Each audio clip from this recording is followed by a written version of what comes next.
Hi there, welcome to the Noah Presgrove case. Today I'm going to be doing a bit of a psychological analysis and analysis of certain specific events which involve Jack Newton himself, the best friend to Noah Presgrove, his presence at the highway, what was he doing there, what was kind of going through his mind. That's what I want to be looking at today. It's kind of like a viewer request and a combination of additional thoughts too. People have wanted to see this. I think one individual such as Carl. So I'll just share my thoughts today. You can listen in. At any point you want to respond, you got your own opinions, you can let me know down below in the comment section and I'll respond back when there's time. You'll also find a pinned comment by me with some additional links if you do want to support this channel. Big shout out to some individuals in recent time, viewers on my channel, for their support on YouTube and in the background too. Very positive to see. And last but not least, welcome to those that are watching this live premiere. If you are here live, share your thoughts and opinions in the live chat box on the right hand side of the screen. And at any point, if you do want to catch up on previous coverage of videos that I've done, very important ones about the case, top right corner of the screen where the I symbol is, you click there, you'll be able to find the previous videos, including the full playlist too. So I guess with that all being said and done, we just get straight into it right now. I've done videos similar to this based off particular events and Noah Presgrove. It's mainly been about Noah Presgrove. This time round, we're looking at it from a possible witness or just more so a person of interest, which is the best friend. So this would be my first time doing it externally, but still internally when it comes to this case. So if I was to state what's going on, what's happening in Jack's mind right now could be considered, I don't know, controlling or biased or patronizing. So I'll just be basing it off my opinion and what could possibly have happened, right? Not stating it as a fact. You could argue and say the timing of all this is a bit weird because of what we've heard recently by Jack on the podcast Partners in True Crime when he did the interview via the phone call. But nevertheless, we can still acknowledge points from the past because it doesn't make them insignificant with what's been said recently. With what's been said recently might overshadow what's been said in the past, like the 4 a.m. timestamp by Jack. But considering his story has changed on and off, I think we as the viewers should have the right to be able to look into past conversations and past claims. And I guess there's no harm in believing in past claims compared to recent claims if it does keep switching and changing. If Jack has the choice maybe to switch and change the story, then so should the viewer, the audience, have the choice to select what they want to believe in or listen to along the timeline said by a said individual, such as Jack, right? If we want to talk about consistency, you could argue and say Jack lacks consistency. But you know, one element, one event which hasn't changed at all, and it's not really been countered, and I don't think it's been denied either, is the 4 a.m. timestamp, which was said by Jack Newton himself and documented, I believe, by Justin Roy in a text conversation when Justin was asking Jack questions and Jack responded, "Noah passed away 4 in the morning." Obviously, a very important timestamp, especially if it's true. In order to know the time of death, likely you would have had to have been present yourself to witness it. And if you were there to witness it, it will make you more of a person of interest and you may know more than others. And the reason why the 4 a.m. timestamp is significant is because it makes everything else past that point look dodgy. Because if Jack did know earlier, he didn't make any attempts to call the police or really take direct action. So there would have been a long delay in timing, which makes that look suspicious. And people can argue and say, oh, well, the 4 a.m. timestamp is wrong because Jack has said this and that in recent time and it makes him look more innocent. Doesn't matter. He still said 4 a.m. at one point in the past, and it's not been counted and it's not been changed. Other timestamps and other areas may have been changed or adjusted from what Jack's provided in recent time. The things that have been adjusted all over the place would be the exact timing as when he went to sleep. Supposedly, Jack telling Noah's Presgrove's father, called Victor Presgrove, Jack claiming to have gone to sleep at 11 or so, or 11:30 at night, Sunday night. Then later, that story changed when telling other people and stuff to 1 in the morning. And then in recent times, such as that Partners in True Crime one, Jack said he went to sleep 2 in the morning, Monday. Same time as when Caden Pressey, when he said he went to sleep. And on what Caden said, at 2 in the morning when going to sleep at that time, Jack was still awake. Could you argue and say, well, maybe Jack went to sleep just after Caden did? But at least from what Caden was saying, at 2:42 in the morning, everyone else was still awake, including Jack. And I don't think Jack would have woken up in between, because that hasn't been mentioned yet. So it kind of implies that whenever Jack went to sleep, as he claims, the next time he woke up was around 5:50. But obviously things happened in between that earlier, which involved Jack and being active, awake, alive, moving about. So it is a messy time. I do think that maybe viewers and people afar may be getting confused or thinking different things now and getting more suspicious of people. And it might have even had a bit of a backfire where some people now are questioning Caden Pressey. And it's a bit all over the place, it's a bit tense, but at least for me, I'm okay.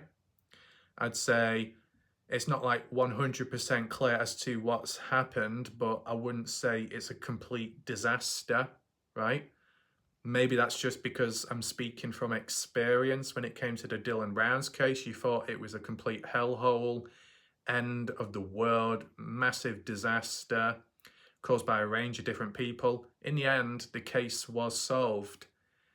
Maybe at one point it seemed impossible, but it still happened. With the Noah Presgrove case, whilst you've got all kinds of things going on and stuff changing and switching back and forth, supposedly there are at least a couple of genuine people within the case that could provide clear answers, and the odd person that may have provided a bit of consistency too. That there's more people involved in that case than the Dylan Rounds case. The Dylan Rounds case, you had Dylan killed, Brenner the killer. That was really it. And then Don Hatley on the sideline. Why that small? Because there was only like 4 or 5 people living in Lucent, Utah, right? Extremely low population. No cameras, really no eyewitnesses. It was very, very limited, but it was still resolved in the end, despite limited stuff and despite all the trouble online. It was somewhat okay in the end. That can apply to the Noah Presgrove case too, because there's actually a lot more people involved, or at least present at the time of when things were either unfolding or before the death or before the disappearance, if you want to call that, of Noah. So there's more people to work with, more perspectives to look at it from, which can have its pros and cons. But let's just focus in with Jack. So it's not going to be in any particular order, I'll be honest with you. You know, whatever I say is coming from my mind, no script, a bit of psychology, possibly references in between. And it's just speaking on the flow, because that's just how it works. It might not work for other people. It is what it is. You can let me know your thoughts down below as we do continue on. But even though the timestamp such as 4 in the morning or 2 in the morning, should we be starting from there and working onwards? No. I think what I want to do first of all, besides timestamps, is the mindset of Jack, his presence, his attitude, how he demonstrated himself in that recent interview. I probably would want to focus on that first. Now, obviously, everybody reacts differently at different points, different times and events. But what I will say, as a clear observation, it is somewhat limited because you're comparing body language and voice with just a voice, but it is what it is. You're working with what's present. What's the difference between Caden Pressey and Jack Newton when it came to the interviews? The interesting thing was Caden Pressey appeared more sad, more emotional, holding it back, trying not to cry, trying not to break down. Caden Pressey showed more emotion as a friend and only a friend compared to the likes of Jack Newton, who is the best friend to Noah. The best friend, the one much closer to Noah, showed less emotion compared to just a friend known as Caden Pressey. I don't know if people see that as a significant point, but it's an observation and it's a fair one to say the least. But granted, we didn't get to see Jack's face, his eyes. It might have come off differently if we did see that, right? Some people can sound upset, but they don't look upset. Others can look upset, but they don't sound upset. When it came to Caden Pressey, it was a bit of both. In terms of his tone of voice, the pitch slightly changed at times, taking a deep breath before answering, the odd bit of stumbling or looking a bit uncomfortable about certain points or scenarios, especially around the part of the interview with the highway and coming across Noah's body. You can tell it did impact him. There was quite a few jump cuts and edits in that interview with Caden Pressey, which was very interesting. But when it came to the interview with Jack Newton over the phone, I don't think there was any jump cuts at all.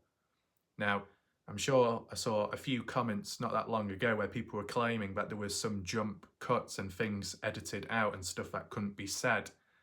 I didn't see that. Did any of you? Because whilst you're looking at multiple things on the screen, regardless of where you look on the screen, if it's all one recording, you will notice if something jumps ahead, cuts abruptly, whether that be the audio, the camera angle, the positioning of people's faces. You're talking like this is a continuous flow, this whole video will be. But if the next thing you saw where they suddenly just cut to looking that way or looking up, it's like, well, what was that jump? Clearly it's been edited. I didn't see that within the Jack Newton interview. And as for a phone call, I wouldn't say I noticed any edits there, because you can't really edit a phone call when the actual call being played is within this whole one recorded video done in one sitting without any editing, right? Yes, the call stopped and start, but that's because they were playing a recording and stopping and pausing it when someone had something to say, one of the family members, or they were catching up on points, right? That's normal. But yeah, in terms of the emotions, Caden seemed more emotional, and it was harder for him to do the interview than it was for the likes of Jack. Jack sounded a bit more robotic, a bit hands in the air because one doesn't really care. Not literally though, right? I'm just basing it off his tone of voice. It was like, well, yeah, I guess, this happened, yeah, and that, no, I don't know, no. I don't know. Yeah, I guess. Kind of like that. Is that just how he normally is? Don't know. We're not seeing a consistency in regular interviews.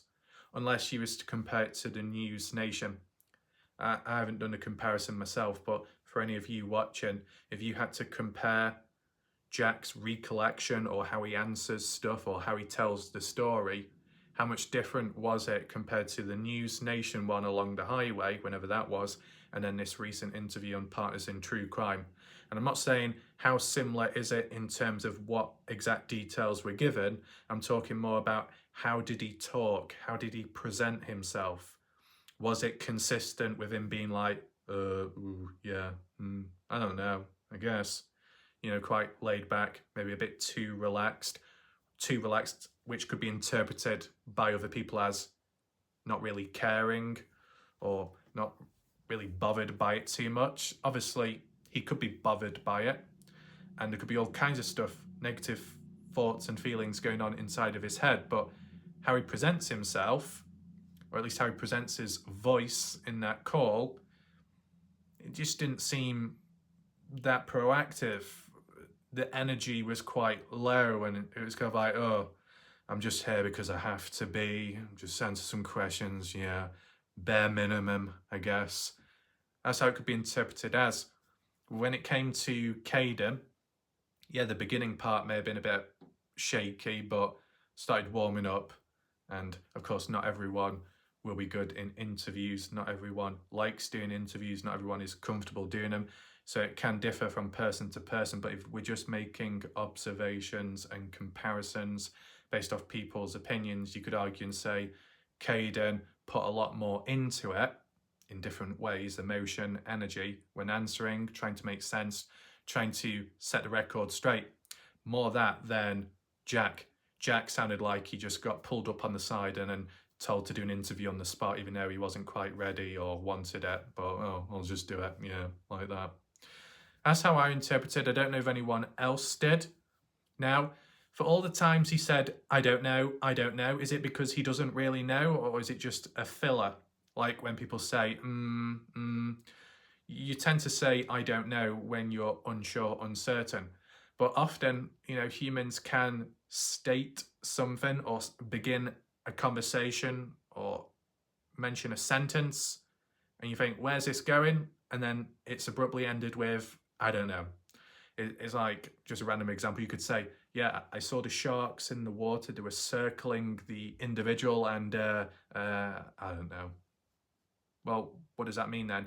You don't know what happened next, or you don't really know what happened, you're just filling it in with your own imagination or memory, which could be muddled, and filling in blanks with maybe biased thoughts or what you would like it to appear to be, the outcome, not what it really is, because of the trauma or the emotions behind it, which has obstructed that clear vision and that honesty.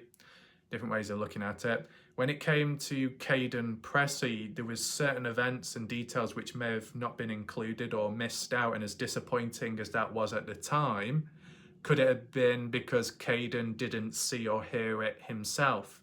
So there was no reason to talk about it when he's telling his story from his side? Maybe. But when it comes to Jack Newton, he's got a lot to say, but supposedly at the same time, he wasn't present to see certain things because he was asleep.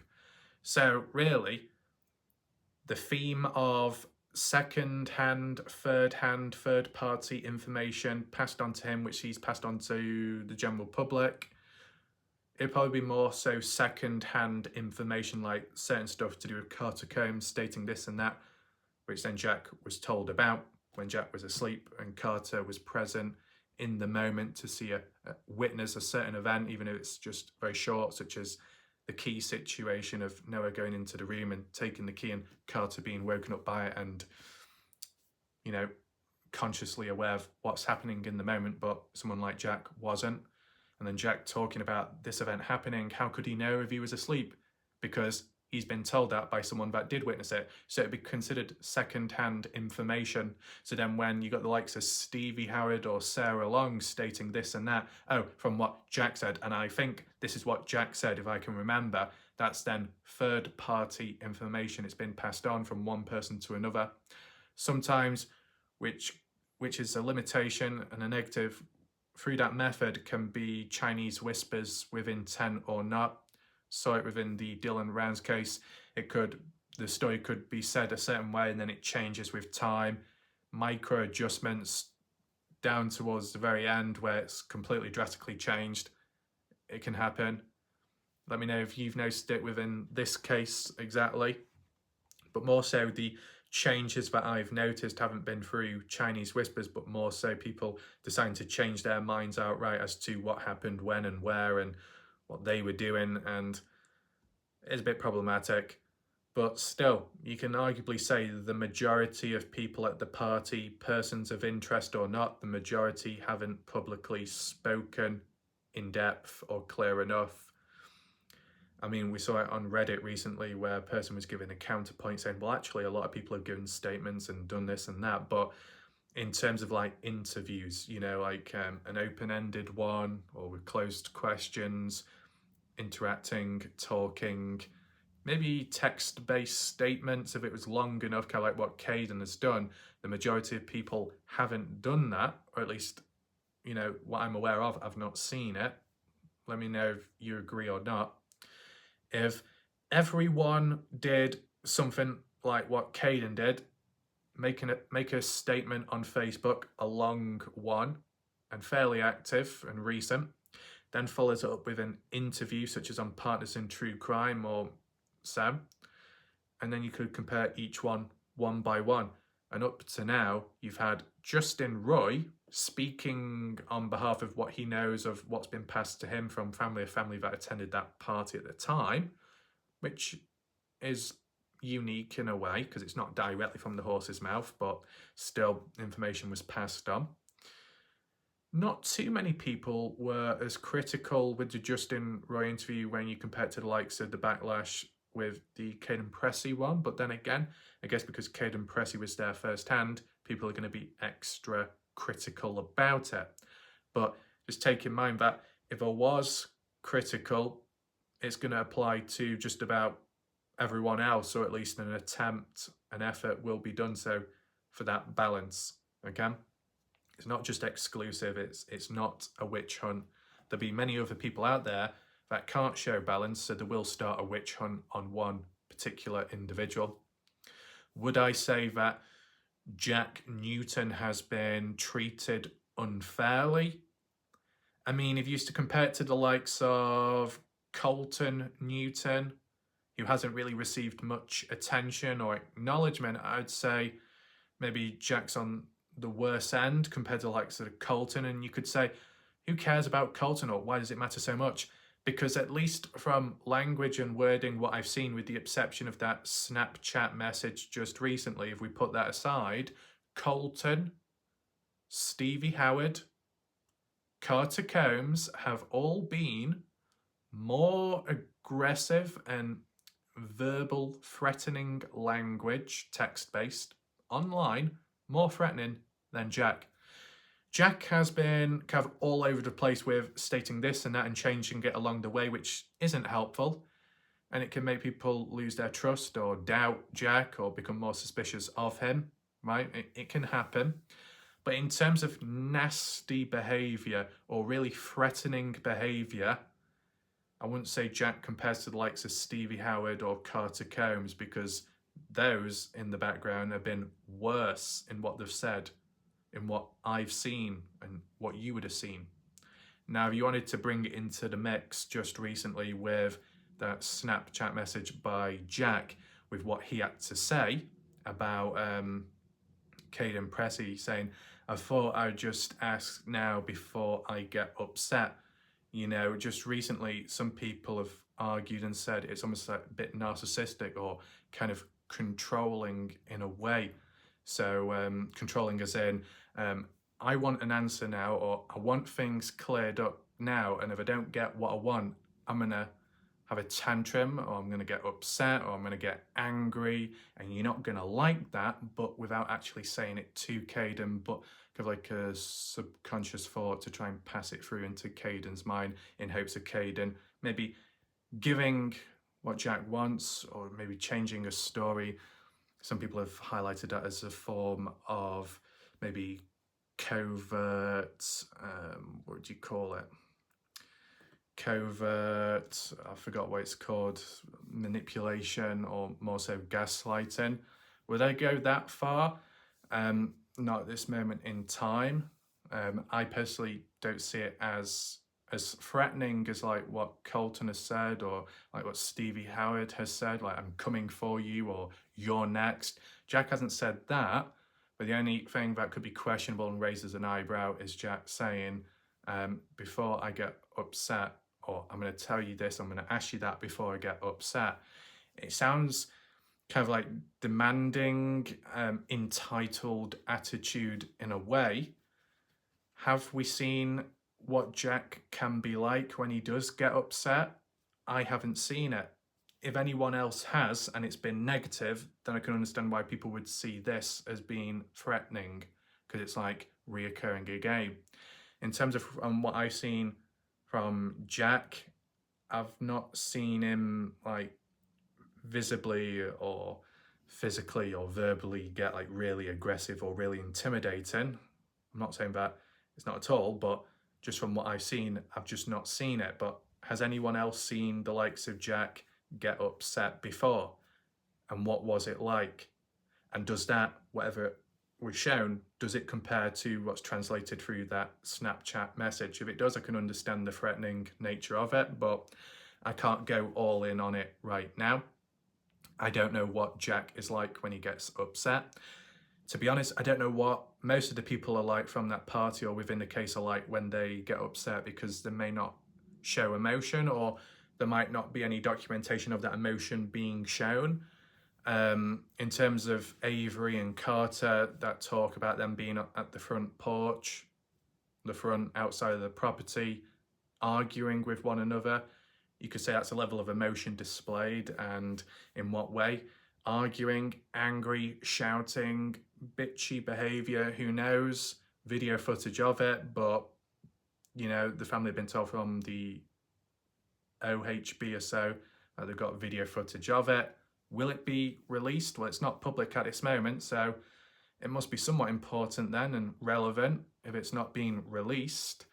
But it'd just be good to see the different emotions displayed by the different people, okay? The one individual that has been referenced was like Mikey or Brylan, in terms of them breaking down or being sad at the time of hearing about Noah and being at the highway, and then a bit of a dull, quiet tone after that point, okay? So they took it hard. But what about negative emotion? Any fight back, any aggression, any resistance? I've just not really seen that. Can talk about such and such person having an argument or falling out with one another at the party before the death of Noah, or just before the disappearance, but I've not seen like footage or photos of those arguments, of that tension. The party footage that I've seen is mainly all positive, right? With the exception of the odd bit which could be interpreted in a negative way or a dodgy way, whatever. But that's like what I'm basing it off from. So apologies if I'm going a bit off subject, just because there's annoying distractions and humans around me. It pisses me off, okay, off screen. But nevertheless, with Jack Newton, would you call it nonchalant? I don't know what that means, to be honest. Well, just lacking or not all there with that emotion or with that energy. So just because someone doesn't show emotion, does that mean that they're guilty and suspicious? Well, let's not go in the deep end there. We saw how it went with the Dylan Brown's case. Just because the mother didn't cry immediately because she tried holding it together, and Justin keeping his arms crossed, holding it within, could be interpreted as, oh, guilty, they're responsible, they secretly organised the death of their own son. Did that happen? No. But people went off the far end, deep end, and went well off, okay? I made observations that, yeah, this person isn't showing emotion at this point or at that time, but there are reasons behind it. People react differently. So if I had that chain of thought, and that's my vision there, then it should be the same way here as well. But if you're just basing it off emotions displayed or lack of it, it's not fair to say that, oh, Caden's innocent because he shows emotion and Jack's guilty because he showed no emotion. It can't be that simple, right? That's why you look beyond that. You take it as a factor, but it's not like the be-all and end-all deciding point. You look beyond it, which will be the information provided, the stories provided, and then the next factor, most importantly would be the consistency factor. The consistency factor is basically where something that's said as an average of how many times it's been brought up compared to contrasting points that have been brought up in counter to it. And if more so it's come up as in a similar thing being said over and over again, then you can say that's consistent.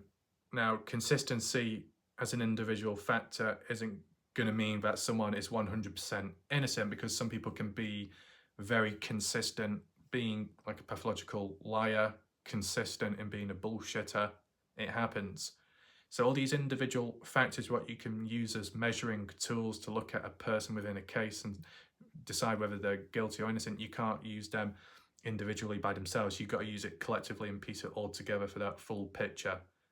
Because in some scenarios, a person that might show emotion could be innocent, but then in other scenarios, they might be guilty somehow, right? A person that's upset could be upset genuinely because they've lost someone. Another person could be upset in a different situation because the guilt is getting to them, the regret of what they've done. So it does differ at times. You can't just rely on one measuring tool. You have to transition to the next tool, then the next one, then the next one, and reach a possible consensus by the end of it. So with Jack Newton, in terms of emotions, the psychology behind that is somewhat limited because we don't have access that much to rich body language, facial expressions, because it's either hidden by the sunglasses or just hidden by the fact that he's not put himself out there that much or that long as for exposure publicly. And that interview was on a phone call, no face, no body language present, no way of measuring that type of emotion, which is unfortunate. So just basing it off the tone, the voice, you can only get so much from that. But in terms of an observation being made, it didn't look like, or it didn't sound like that he was that impacted by it, but he could be inside, he just didn't express it outwards, right? Guilty or innocent. You can't come to a deciding factor just based off that. As for the stories though, which seemed to switch and change and new things were added on and new people were brought into the conversation, like with Logan being the last person to see Noah wandering off, even though previously Jack claimed he was the last one. And at the time it made sense if they had an argument and that was the final thing that was said and then Noah walked off in the process or just after, right? But Logan's name being brought into it all of a sudden, that's kind of interesting. It might get lost within the sea of discussion, but just as a heads up from what Alicia Lee has stated just recently, the mother to Caden Pressey, Alicia Lee did say that there were at least 3 bedrooms at the party house and Logan was staying there. She's got her own bedroom. So like when Jack was talking about in the interview of Noah going to Avery's, asking to sleep in her bed and then going elsewhere to another girl's room, probably Logan. There's a chance that I was possibly right about that based off my predictions and linking it all together. A good example of it being under control in a time of where stories are changing and people are losing their shit. So just apply that for the future, possibly with these additional links, because people can say theories, ideas, concepts aren't good enough. They're weak, they don't hold much value, there's not enough proof behind it. But in the end, these theories and ideas can be filled out with facts, filled out with responses and answers. There's a process to it. I know the process. I've done it many times. Many humans out there who may not know it. And a fair few that may protest against it. I can't do much about that. Some will be lost causes and they just won't learn or won't take it into consideration. It is what it is, but I'm sure you know what I'm talking about directly. Anyway, that aside, with Jack Newton, putting the emotions aside, the language and wording as in could be interpreted as he doesn't really know what he's talking about, or he says something and then ends it with, I don't know. Does that cancel out what was said just before that within the sentence? Maybe, maybe not. He did say a fair bit. It could even be a bad habit, just like when people say like. They actually mean that something is this or that or similar but when using the word like could imply a little bit of uncertainty at times, and or maybe possibly a lack of confidence. What they're stating could be the truth or a fact. They could be answering something. It could even be like in class, you put your hand up and you say, like this or like that. No, it is that, and you are right. But that person saying it isn't quite confident in themselves. So they may say certain words to protect themselves. It doesn't backfire on them if it does go wrong. But at times it doesn't go wrong and they are right, but they will still use uncertain language. Does that apply to Jack Newton? Well, because the stories have changed, different ones, I wouldn't say there's a great level of innocence there. So this is where we start transitioning on. As a little sub point, some people were suggesting that maybe Jack isn't responsible, but he knows who is, and that explains his behaviour and how he talks and how he speaks. You never know. But in terms of the possible excuses or points of leniency, where people were saying how, yeah, well, Jack saying this and that could be changed with time due to memory, how long the event has been since it's happened and onwards. Your memory goes, the accuracy decreases with time.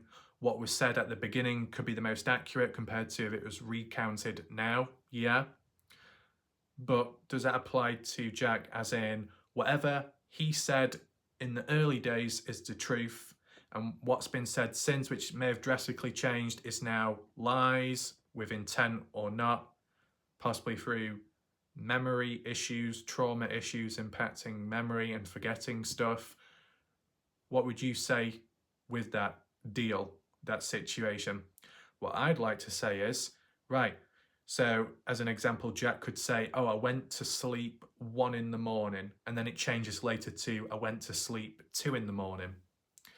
The timing can differ, and that could be impacted by memory, recounting certain events.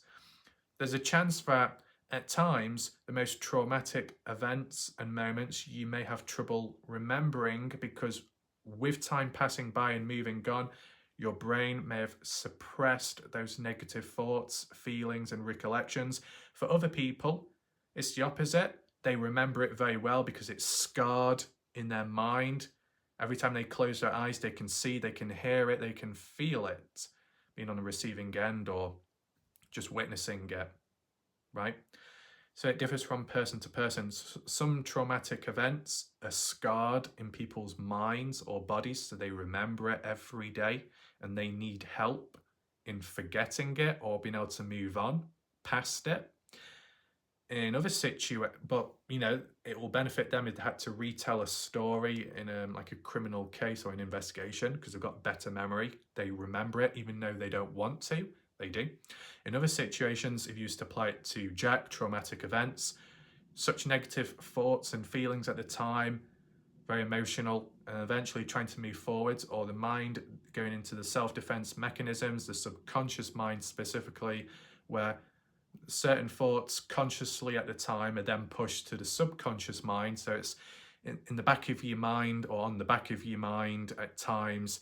You try and shut off, you try and push it back further, really repress or suppress it, and then repress to push it all the way back to the back, the unconscious mind.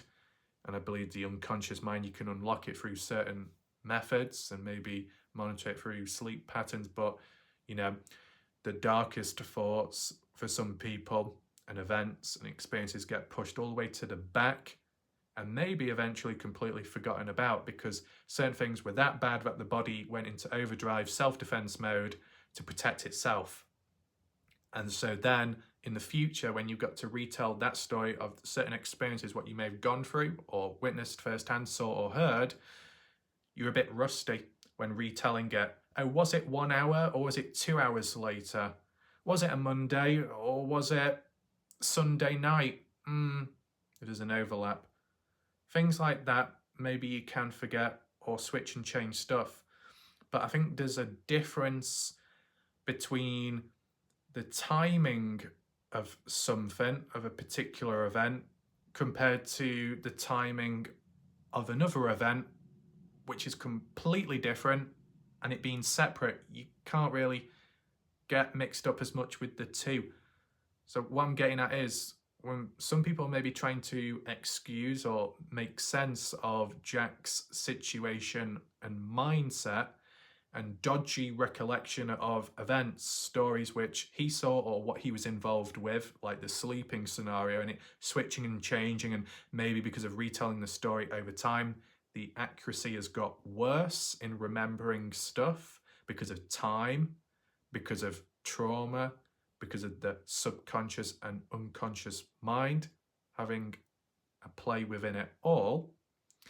And whilst people can differ in terms of what they can remember and what they forget, what they want to remember and what they don't, it differs. In terms of different events, it shouldn't be as impacted there. So what I'm getting at is, the sleeping scenario, it switched and changed with time. Okay.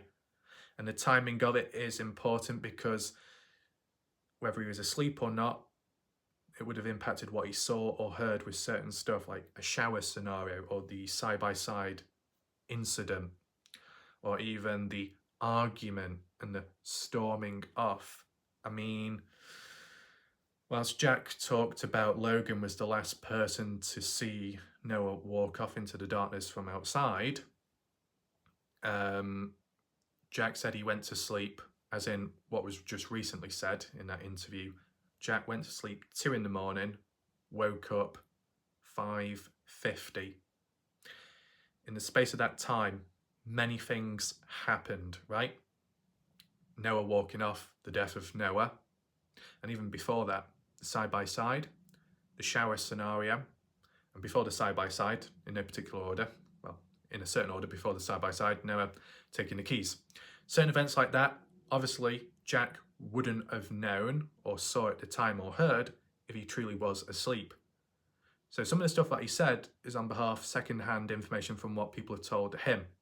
It's like Carter Combs, who may have been conscious, aware in the moment of a certain event. So you could argue and say Jack and his own individual thoughts are very limited because he didn't actually see as much.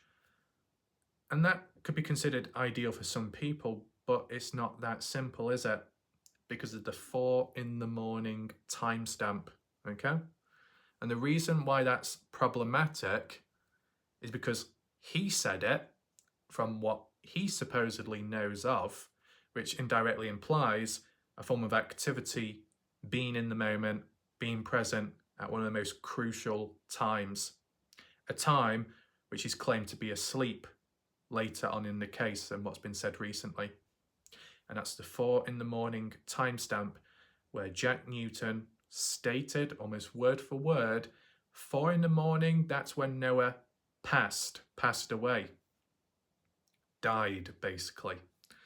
To know the time of death of someone would mean you'd have to have a clock or a phone with you, but in addition, for most part of it, you have to be present to witness the person's final breath, final moments.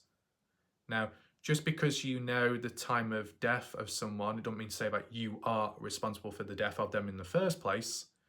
You know, like if someone's attending a scene, an accident, or you weren't anticipating it and you came across it in a normal situation, you might come across someone who's injured, hurt, harmed, foul play or not. You may call for help. You stay with them until ambulances, police arrive, but during the wait, that person could end up passing away like that through injuries, blood loss, whatever.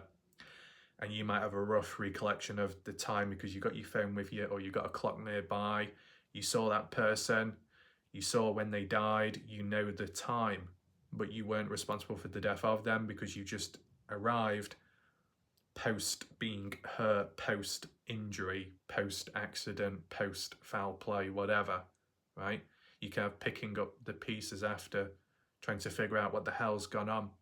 Would that apply to Jack Newton? For some reason, 4 a.m, going down the highway, for what reason exactly? Never really explained, never elaborated on, which means people like us have to fill in the blanks and come up with theories and ideas. It is what it is. You could argue and say the fishing trip, right? At some point or another, Jack was supposedly going to be going down the highway north in the direction of where Noah's body was, because that's the way you go to Warwicker Lake to do fishing, for example. And that's a supposed event which was planned out earlier on. At what point was it initiated, that activity, as to let's select that time, let's actually do it on this day of all days? I don't know who initiated it. I don't know what time it actually happened, when it was confirmed. I mean, if it was early in the morning, was the fishing trip idea announced before or after 4 in the morning? If it was after 4 in the morning, then you'd think, well, then what was Jack doing going down the highway 4 in the morning, or just a bit before that at least? And why am I stating in a scenario that Jack was down at the highway, in case you wonder? Well, Jack said word for word roughly that that's the time Noah passed away. And if Noah passed away, which you're thinking, well, he was found dead on the highway. I know some people could say maybe Noah died elsewhere and then he was dumped at the highway. But let's not get too complex. Let's not get too confused, just for now at least, that if Noah somehow died or took his final breath on the highway, at least, he could have been attacked or hurt elsewhere, then dropped off at the highway, and then final breath taken. And Jack being aware of the time, because he gave a specific time, and no other time has been provided, not even by the autopsy report. The time of death is unknown, but magically Jack does know, even though he did claim to be asleep at that time, 2 in the morning, going to sleep, onwards to waking up at 5:50 roughly. Now, as we've heard recently, well, previously it was 5:53, but that's through the text conversation timestamp. So Jack could have woken up at 5:50 and then 3 minutes later then texted his father about the situation of where to meet and what to do. Not in terms of oversleeping, because it was Caleb that stated that Jack overslept. Jack didn't say it himself, but Caleb was implying through his official Facebook statement that that's what Jack said through the text message, but through the text message none of that was mentioned. So I don't know why Caleb was filling in the blanks there. Was Caleb trying to reinforce it by saying, oh yeah, Jack overslept, which is actually a good thing because it makes him look more innocent if he was away from the scene. The longer he's away from it, the longer he's out of the picture, basically asleep, the better the alibi. But Jack himself didn't say he overslept, at least in the text conversation what we saw. So that was a bit weird by Caleb, unless he had a conversation in the background and not through the text message about, oh, sorry, yeah, we meet over there because I did oversleep. But where Caleb gave the reference, the source of where it came from, was incorrect, right? So that's a little bit questionable on the sideline. But yeah, the fishing trip, spent quite some time, a couple of videos looking at that. Supposedly it never did happen, but it would be good to know when it was initiated. Oh, it happened sometime in the morning of Monday, but what time exactly? If it's after 4 in the morning, that's a little bit questionable. If it's before 4 in the morning, you could argue and say, well, maybe that could explain why Jack was at the highway and the 4 a.m. timestamp deal. That, oh, wanted to get an early start or meet up at his father's to do the fishing, Jack getting in his vehicle, whatever, going down the highway, for some reason catching his attention, which is probably hard to believe, right? Especially if it's dark and you're on the other side of the road, but somehow noticing the deal with Noah being on the side of the highway, or a person stopping, getting out, realization kicking in, maybe staying there for some time, because the next timestamp after 4 in the morning was 5:15, 1 hour 15 minutes later. Are we saying that at 4 in the morning, when Jack was made aware and may have witnessed the final breath of Noah passing away at 4 in the morning, then 1 hour 15 minutes passed by of what? What did Jack do in that space of time based off that theory and concept? Could he have been in shock, frozen for some time? Who knows? But if the 5:15 timestamp was true, and then what happened after that with what Caden said was true, by the time Caden got there at roughly 5:20, 2 truck drivers were there. Not Tyler Hardy. That seems to be another event, supposedly, which is hard to believe because it's like double vision. 2 sets, 2 pairs of different, 2 lots of truck drivers. What the hell's going on? But we don't need to get too much into that today because that can be a separate thing. What I'm getting at is 4 in the morning, if Jack was there to obviously witness Noah's death passing, to know that time as well, which would have its own implications. The reasons why it would have its own implications, and it's just come to my mind now at 4 in the morning, to know that time, to state that that's when Noah died, you'd need a clock. And if you're out in the middle of nowhere or you're down a highway, there's no clocks, are there? You'd have to have your phone. But to have your phone would mean you could also call for help. And when was help called for? Hours later, 5:42, 5:43 onwards. We're talking about 4 in the morning. Yeah, quite some time has elapsed by. So if Jack knew the time of death of Noah, Jack likely would have had a phone to check the time. And if he had that opportunity, he could have then made the opportunity to call for help. But he didn't. No official records at that time. It didn't happen. So that's questionable. What's also a bit odd is if 5:15 is correct at the time of when Jack made it back to the party house, to let people know whether he told people outright in one big burst or in recent time how he said he did it one by one, told people quietly and softly. Whichever way, why would you need to make it back to the party house to let everyone know?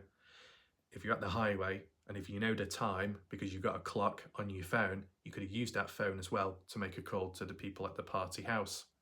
Oh, bad signal? Just go so far down the highway or up, whichever way, and then try again. Tyler managed at 5:43 onwards. I'm sure Jack could as well, right? So that's what's kind of odd there. Now, the other way of looking at it, tying it in with these first pair of truckers that came along, in which Caden came across at 5:20, when did those truckers get there? Before or after 4 in the morning? Whichever way around, if Jack was there around 4 in the morning, but he didn't have his phone, that would explain more so why at 5:15 he came to the party house to let everyone know the situation. If he didn't have his phone, then how would he know the time though, in terms of when Noah passed away? There's a chance that Jack could have used one of the truckers' phones to check the time. What time is it? Oh, could you make the call? Could you call it in? I know it's passing on the responsibility and focus elsewhere to someone else, but if for whatever reason 4 in the morning that Jack knew the time of Noah's death but didn't have the phone to tell the time, if those 2 truckers that were present there, once Caden got there at 5:20, the truckers were there earlier, before or after Jack was there too, Jack could have used one of the truckers' phones to check the time or to ask about the time. But then the counterpoint to that would be, well, if Jack didn't want to leave Noah's side, but Jack also wanted to let people know at the party, even though Jack didn't have a phone, but if he did borrow someone else's, one of the truckers, Jack could have used their phone. Oh, let me just call the person's number. But in defense, how many people will remember certain people's phone numbers? They might not, maybe not. And if you are using somebody else's phone, they're not going to have the numbers that you have on yours. And to try and remember it and type it out, it might not be practical, but there is an opportunity there. There are many different ways of looking at it in that regards. Now, you could say, Raf, you went so deep in an event like that. What happens if it's not true whatsoever and it's a load of rubbish? Then my question to whoever would be, why the hell was it stated in the first place, right? To revert back to the psychology of trauma how it affects people's memory, recollection of thoughts, how 1 minute they can say this and then months or maybe a year later they state it completely different in terms of the timing of events as to when something did happen compared to what you claim later. And while some people can excuse Jack when it comes to maybe the sleeping situation, the timestamp of stating 4 in the morning, that's when Noah passed away, that's its own event. You can't get that mixed up with the timing of what time you went to sleep. It's its own event. It's an event that requires you to be present, physically there, mentally there, to visually see it, to hear it, whatever. Right? Now, if people wanted to put a counterpoint on and say, maybe Noah didn't die or pass away at the highway, he actually died or passed away long before that elsewhere, where he was attacked possibly and then disposed of as a dead body on the highway. Well, that would imply that at 4 in the morning, maybe in a different location, that's where Jack was to know, to see or hear about the passing of Noah. And if it was anywhere else, there's chances are that other people may have been there too, possibly. Different ways of looking at it, okay? But I do think that the 4 a.m. timestamp, which was directly said by Jack himself, you can't get that easily mixed up with the trauma of other situations of when you went to sleep or later. I probably could go in more depth or have more counterpoints to people who have got their own counterpoints, but I can't think of everything on the spot. So maybe it could follow up in the comment section at another point in time, right? But let's just say you woke up at 5:50, but in the past you were stating that you woke up at 5:53. There's only a 3-minute time difference. It's not the end of the world. Mistakes, maybe it's not as accurate as it once was retold or said in the early days, and it's changed since. 3-minute time difference, 10, 15-minute time difference. Okay, maybe you can get it mixed up, and that could be through just the time, how long it's gone on for, this case, and what you may have forgotten about. And if there's some traumatic events which you try not to remember or it just impacts your memory, yeah, I get that. But an outright event stating the time of death, how do you get that wrong? You can't really measure whether it's right or wrong because there's nothing else to compare it to, unlike the sleeping scenario of what time did he actually go to sleep? Well, he claims to go to sleep at 11, then 1, then 2 in the morning. Which one's right? Out of the 3 or out of the 4, which one's right in those events? Which one actually did happen, if not any?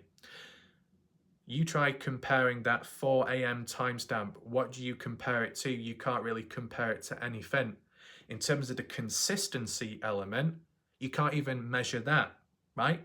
Because it's only been said once, and it's not been elaborated since, and it's not even been countered since, at least to my knowledge. It was said one time by Jack himself to Justin Roy via the Facebook Messenger service, and it's not been countered, it's not been adjusted since. You can't measure the consistency of it. Some people could say, well, it must be consistent because it's not been changed since. But I said you check for consistency kind of with the average of what comes up and how it compares with how the story's told over and over again. This has only been said once and it's not really been brought up again since. So you can't say it's consistent, but you could say there might be more truth within it somehow because it's not changed, right? Do you like the Caden Pressey timeline? It's not really changed. Not everyone agrees with it or believes in it, but it's not really changed. It's being consistent.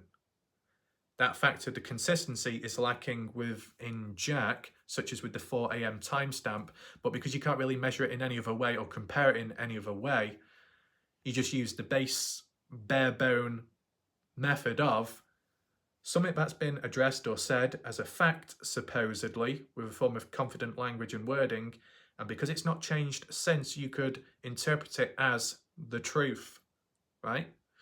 The Dylan Rounds case, there were certain events which were said or stated which didn't change over time. There's a form of consistency. But still, in those cases, it's because what was said at the start, midpoint, and towards the end, like the gun and key fob. So still there is the factor of consistency through the average of how much and how often it's talked about with similarities. That's what's lacking here with the 4 a.m. timestamp. The only other times where certain events or statements have come up and been said once or twice and never been brought up after that turned out to be BS, and it faded out into obscurity, into the darkness, and forgotten about.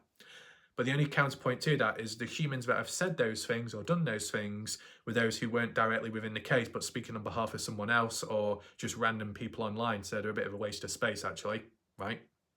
Troublemakers. And at times when certain events have been said, it's been more a rumour or what people think has happened or what people can remember or what they've seen from elsewhere or from some other person. It's not exactly good enough, is it? It sounds like a rumour, and if it's not cleared up after and it's not brought up again after, maybe because it was BS and it just faded away. It's always good though when it's debunked or cleared up, acknowledged. There was a couple of things in the Dylan Brown's case which was BS, meant nothing, waste of time, but it was never addressed and it was never fully cleared up. But it was clear enough to know that it's likely rubbish and it just came to an end. But it would have been nice if it was officially confirmed as BS, right?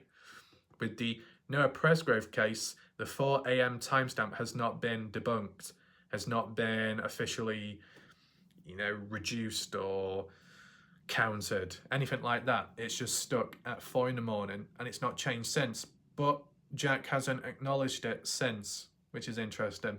But you could also say there's other points which Jack hasn't acknowledged either, such as the argument on Saturday. That seemed to be completely ignored now. And what about the argument on Monday? Well, I think that was completely neglected as well in the last interview, or the one and only proper interview of Jack over the phone call with Partners in True Crime. Oh, Logan was the last person to see Noah walk off. But what about the situation of Jack and Noah having that argument? Is that just forgotten about now? Oh, it's not significant enough? It's like people can focus on stories or elements changing with time with what Jack says based off what he knows, what he experienced, what he saw, or what he's been told, and that changing as well, maybe. But what about the neglect of events which were once mentioned and addressed and acknowledged by Jack to whatever extent, and now no longer come up in conversation? I think that's important as well. Okay, it's not consistent, but it's come to a stop, a halt. Important events, important enough to remember them up to a certain point, and are now just completely not being acknowledged anymore. Why is that? So new things are now coming up in the story and recollections of stuff by Jack. New people are being brought into the mix as to who saw what and who was the last person to see Noah wander off. So new things have been added to the story by Jack, and old things, which are quite significant, have now been neglected and dropped. That is an individual issue and problem. People like to complain about stories switching and changing, and it's understandable. But you know what's even more important? Original events and statements being said up to a certain point, and then the transition, the process of minimalization, manipulative, external or internal manipulative minimalization. It's all on my channel from the age of 14 onwards. It applies in life. It applies with most humans out there. Twisting. Bad event happens. Good event happens on you, on someone else. You play it down to reduce the heat level. You play it down to reduce the damage level and the impact, the severity behind it, to protect yourself, to defend yourself, or to devalue someone else's worth or achievements in different ways. An argument with Jack himself and Noah in a negative way, both Saturday and Monday. Monday described as more aggressive by the likes of Justin Roy. The start and end arguments with two close individuals. Not a good look for Jack.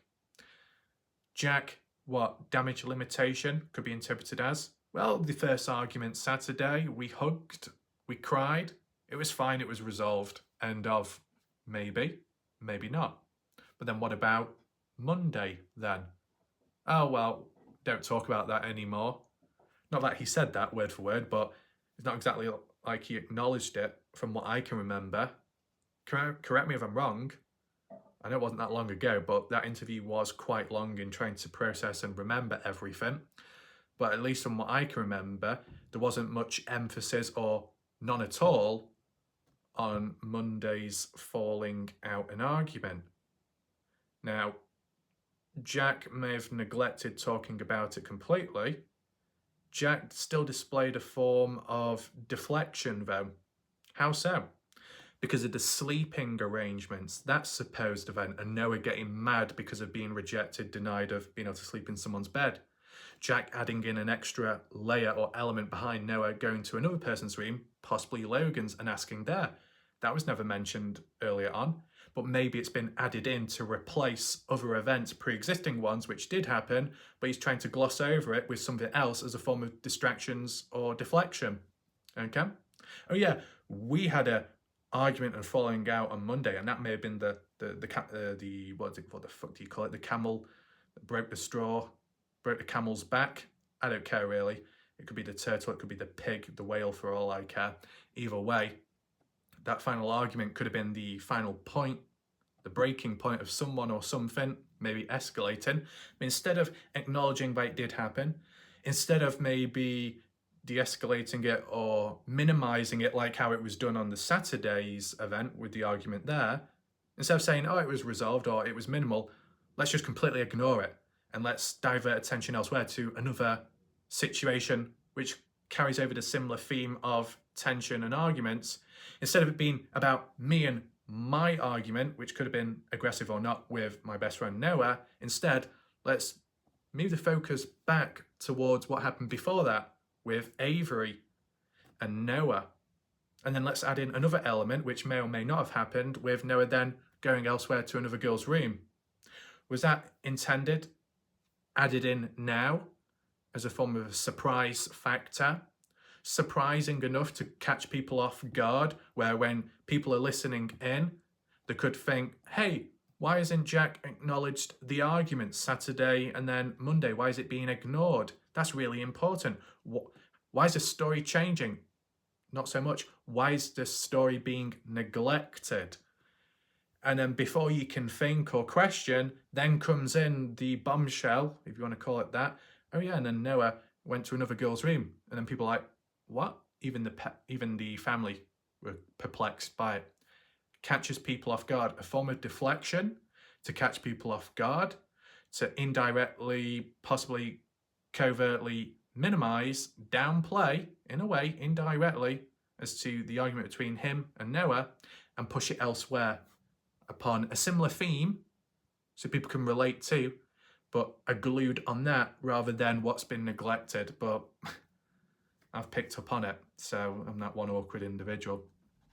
I don't know if people have managed to watch up to this point, but I think what was just mentioned there as a suggestion was probably one of the most critical points up to now, which no one else has mentioned. Okay? You can talk about stories changing, but I think it's also important to highlight the theme of deflection, the theme of minimalization, internal, external. These are terms, some of which I've created, which is documented on my channel since 2014 onwards when it comes to the human race and analysing them. Not so much by choice, but necessary at times. Okay? So, quite critical. We've not even talked about the highway. How far will we reach to that point? I don't know, but these other areas to do with that last interview, and really only interview in terms of a proper one and more of on a formal basis and length, can interpret a lot from it. Post-event, right? The psychology behind it, the mindset behind it, what's going on in his mind. You know, how he could present himself or how he could sound as just an average person who's like, yeah, whatever, I'm here just to do it, yeah. But it could be a bit of complexity behind it in terms of how he says stuff and how it changes and how things are adjusted and how things are neglected. Like, I'm not doing it as a comparison, but in life you could see someone or hear someone that sound like a complete plum. They might look completely out of it. You know, the lights are on but no one's home, but secretly they're a genius. or secretly they're a mastermind, or secretly they know exactly what they're doing. Inside, they may know what they're doing, but how to present themselves outwards, the body language, the tone of voice, whatever, they can play dumb, pretend to play dumb, or pretend this, or pretend that, many different ways, right?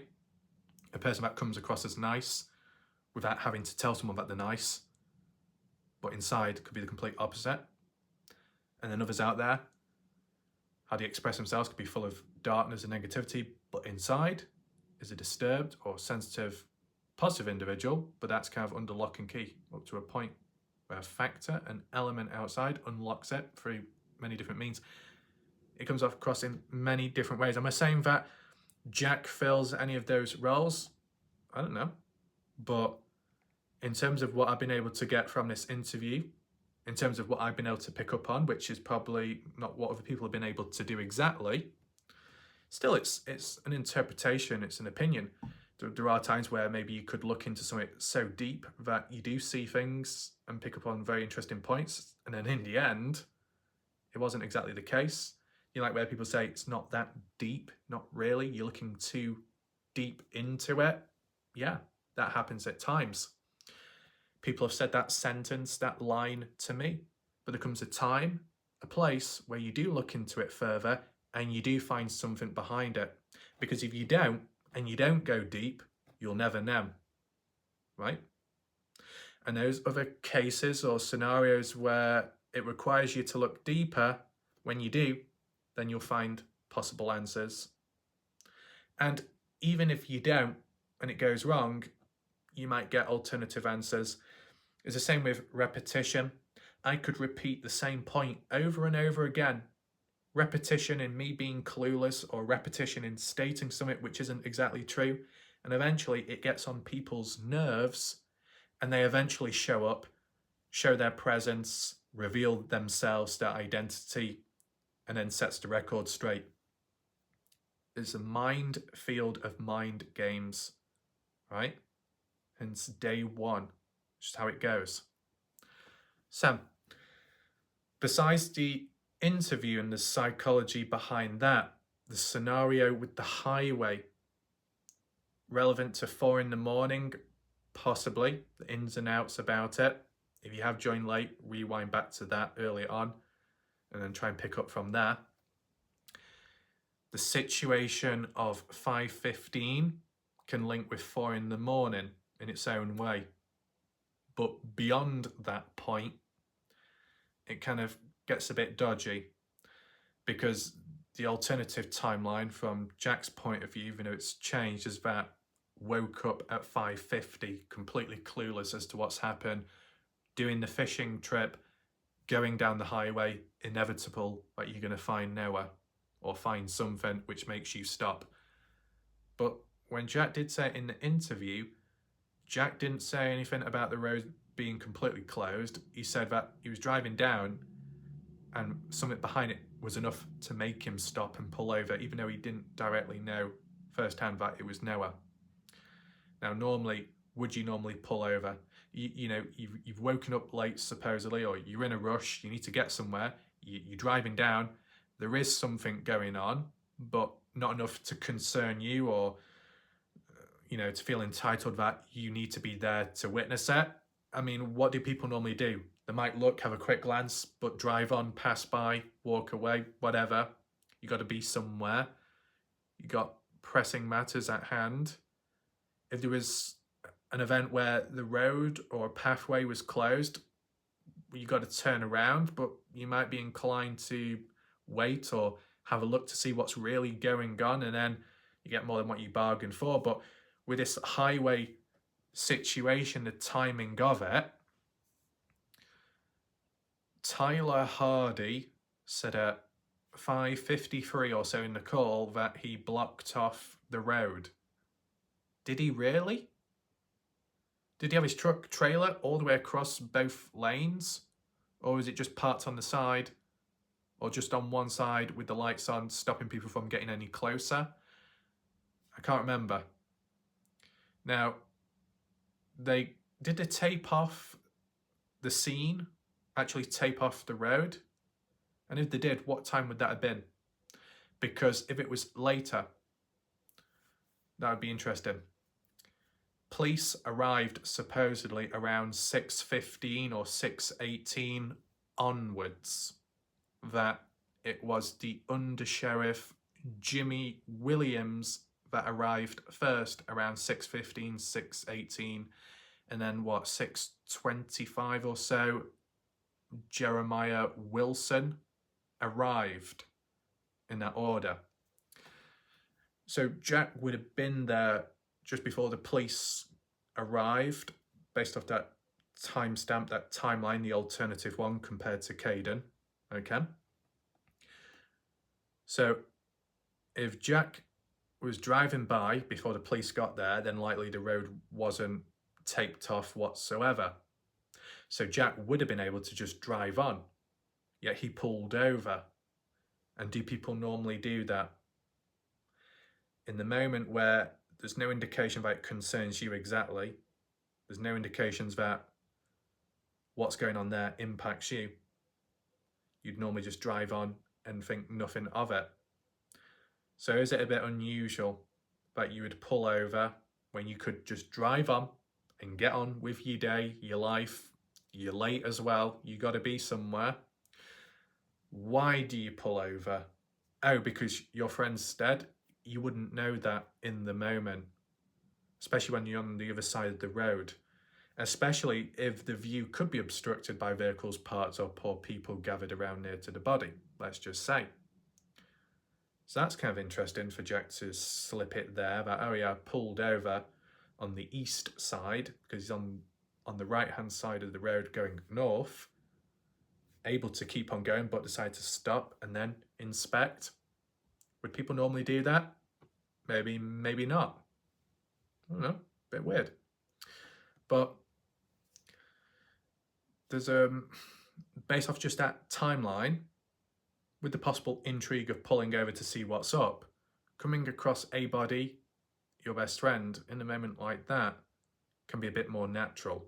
Why are you at the highway? Why are you even driving down there close to 6 in the morning? Well, because you're supposed to be somewhere.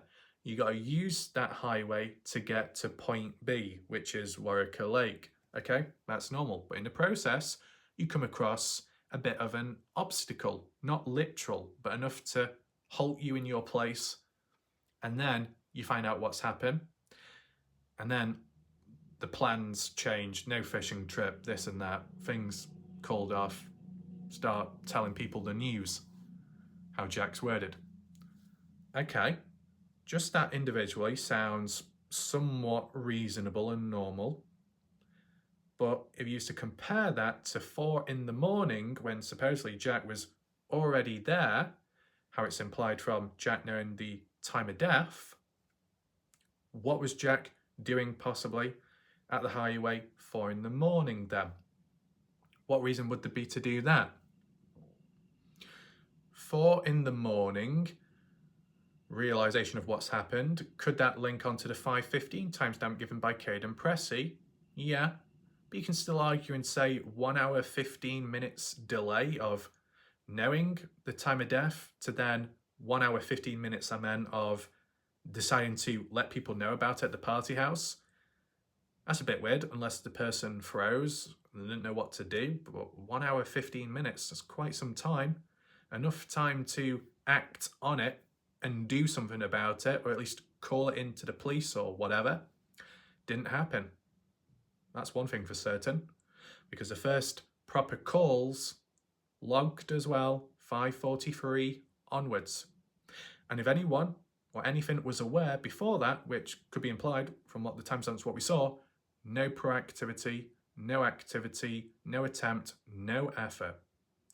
If there was such low effort to report Noah as an official missing person, even though there was a level of concern in the first place within some of the party goes to search about, and it was unsuccessful, the lack of action can apply to the lack of possible action in calling it into police that there's a body and it's Noah. That's the way I see it. Oh, someone's missing originally, can't find them, and you search for them. You'll only search for a missing person when you're concerned, right? And when no one shows up and there's no indication, there's no answers, that's when you get more concerned. And that's probably when you seek answers elsewhere and help by calling police and reporting them as a missing person. They never did that with Noah.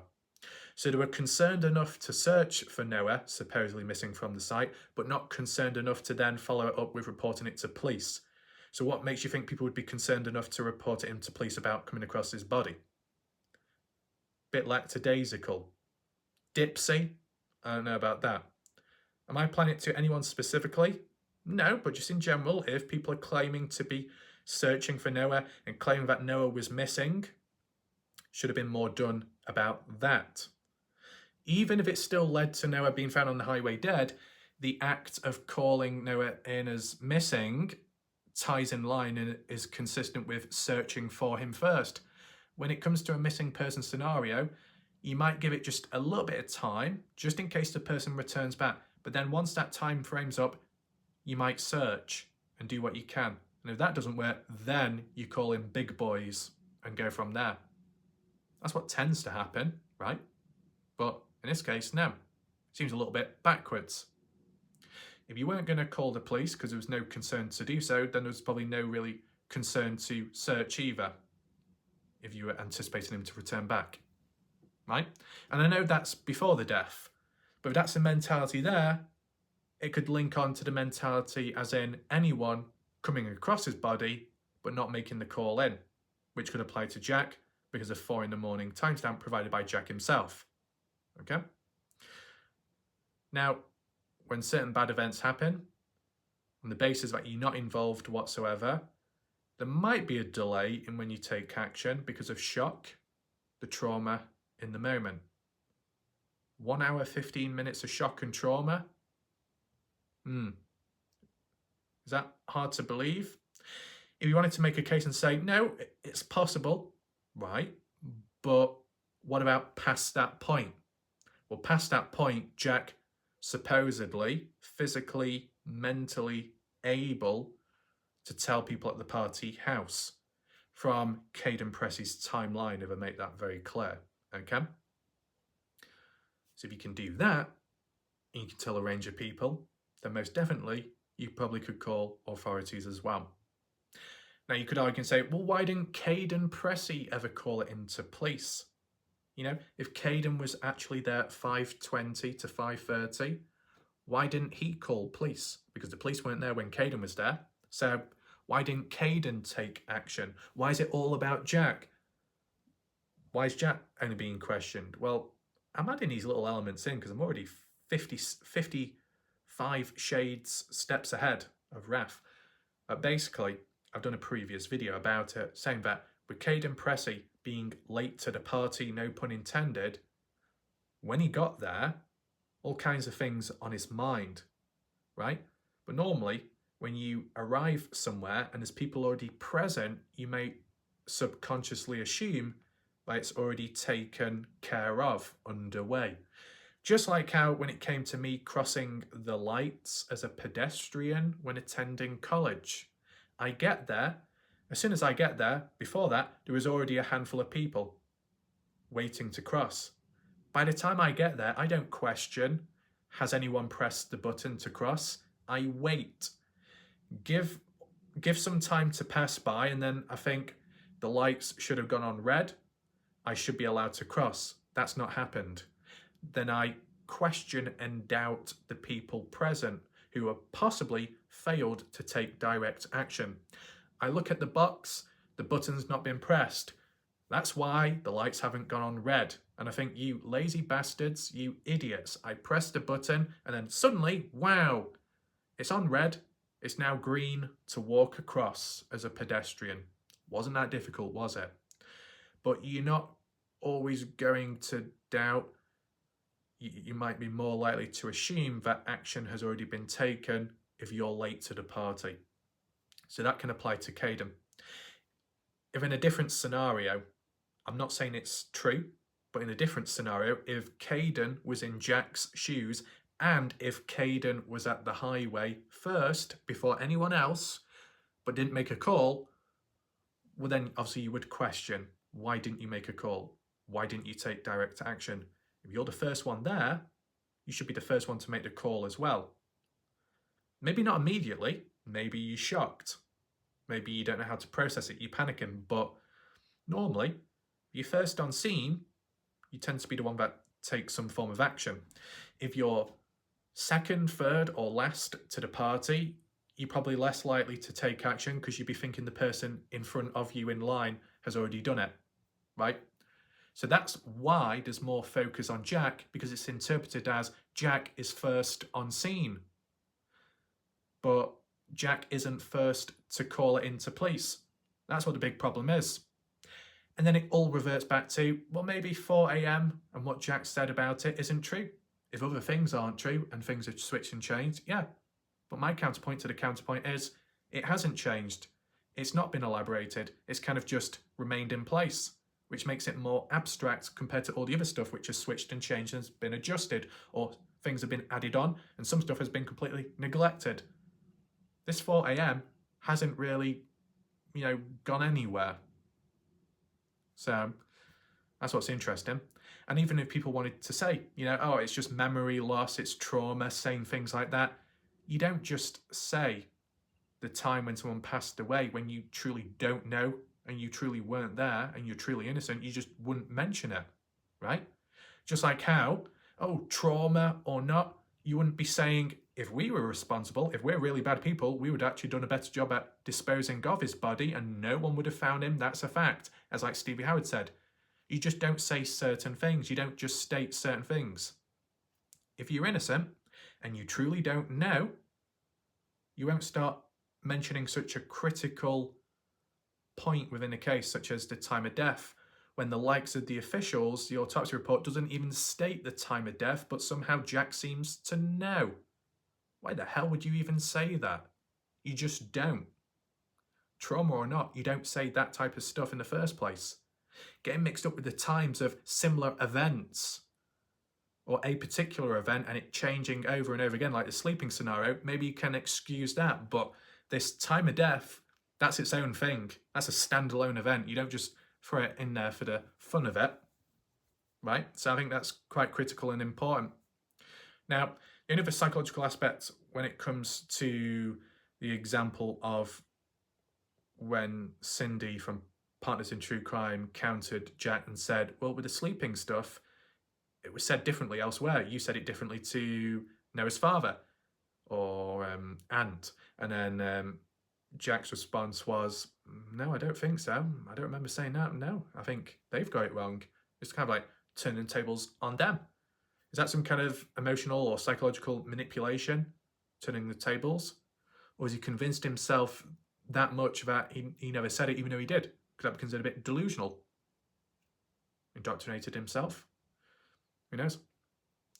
Is there any sign or indication, standalone, that Jack is being controlled by anyone in what should be said and what shouldn't be? Right? It's interesting.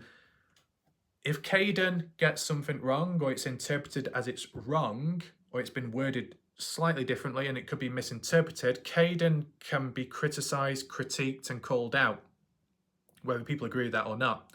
But, and I'm talking about the opposition or the insiders, the ones within the case, that can be quite verbal, vocal and critical of Caden with what Caden is saying, even though what Caden is saying is arguably more consistent.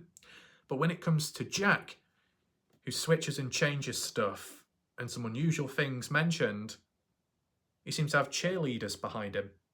The same cheerleaders that will call out Caden, who's more consistent. Yet with Jack being fragmented, they don't seem to be as critical on Jack, which basically means it's very biased. And that's a major problem. There are certain elements in cases, communities, wherever, whenever, whoever, but if I see an element of full-on hypocrisy, contradictions, red flag, lost hope, lost cause, I don't trust those humans. When it comes to the level of biasness, whatever comes out of their mouth next, it's probably just a waste of breath, okay? But it's got to happen a certain set number of times for me to lock in, right? it happened in the Dylan Rounds case, it's happening within the Noah Presgrove case right now in here. So even though I might look in or say, right, whatever they say next is useless or waste of time, I'm not going to completely block it out. I still listen, I still look at it, I still read it, but I don't expect much from humans when there's a level of hypocrisy, a level of double standards, a level of contradictions. I don't expect that much. The expectations drop past that point. It's not about blocking or pushing them away, but just not having much hope for those people, right? Hopefully that's clear enough. So I think it's best if we leave it there. I was considering looking at comments from previous video, but I think this was deep enough, heavy enough, to say the least. Someone on Reddit was talking about the psychology of it all. This is my second video to do with elements of that. So for anyone who did watch this video, hopefully you enjoyed it and found it somewhat interesting, but somewhat advised, be sure to like and share this video so more people see it and hear about it, because there's some very deep things that have been talked about today which have never been mentioned before, and arguably may have never been thought of before. So the deflection part, the glossing over with new stories to take attention away from elsewhere, I think that's quite critical. And the neglect, even though the story changing is important, the neglect factor is important too. The consistency factor is important too. But the inability to check for consistency factor is just as important. And the factors of when you use the different factors as variables, measurement tools, you can't just use one, you need to use all for that full picture. So that's my summary in terms of the whole video. But if you do want it elaborated, but you did join late, you need to rewind back to the beginning, okay? And as for Sharon, who said she's got trouble with her Wi-Fi, you're supposed to massage your box 1 every 2 days. That will heal it, okay? You just got to keep on top, Sharon. Got to be consistent, okay? So thanks for watching. I'll see you next time, whenever that is. Goodbye and good night for now.